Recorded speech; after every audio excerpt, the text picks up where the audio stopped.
President Trump's commutation of Roger Stone's prison sentence has become the catalyst for Congress to consider pending legislation curtailing his executive power. House Judiciary Committee Chairman Gerald Nadler, New York Democrat, cited the commutation Friday in announcing his panel will mark up two related bills next Thursday, July 23. Nadler said in a statement, "President Trump and his friend Roger Stone did what they said they would do.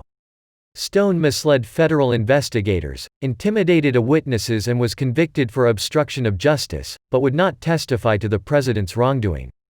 In exchange, President Trump made sure that Stone will never spend a day in prison." Also he added, "This quid pro quo is unacceptable, Congress must act."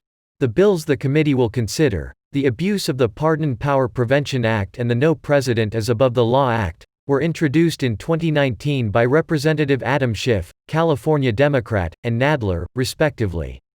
Each has been stalled for more than a year, however, during which time Stone's criminal trial ran its course and then some.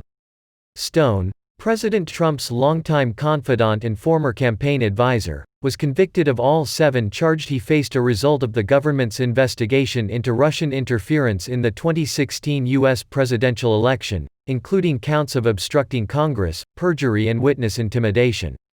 He was ordered in February to spend 40 months in federal prison, but President Trump intervened last Friday and commuted the sentence days before Stone was set to begin serving time.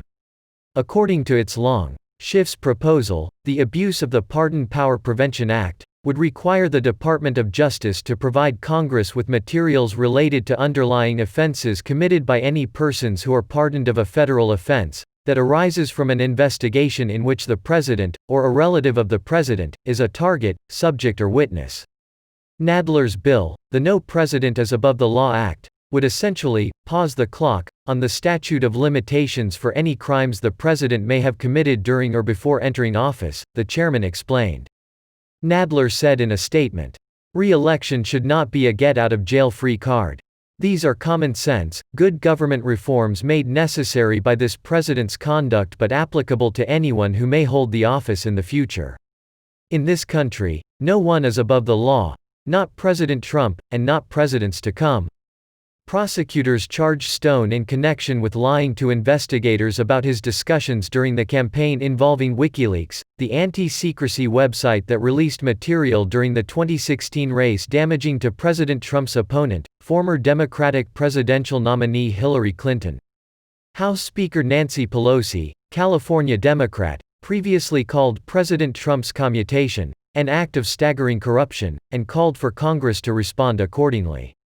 Pelosi said last Saturday, "Legislation is needed to ensure that no president can pardon or commute the sentence of an individual who is engaged in a cover-up campaign to shield that president from criminal prosecution." Stone, 67, has asserted he is innocent and is challenging both his conviction and sentence in federal appeals court in Washington, D.C.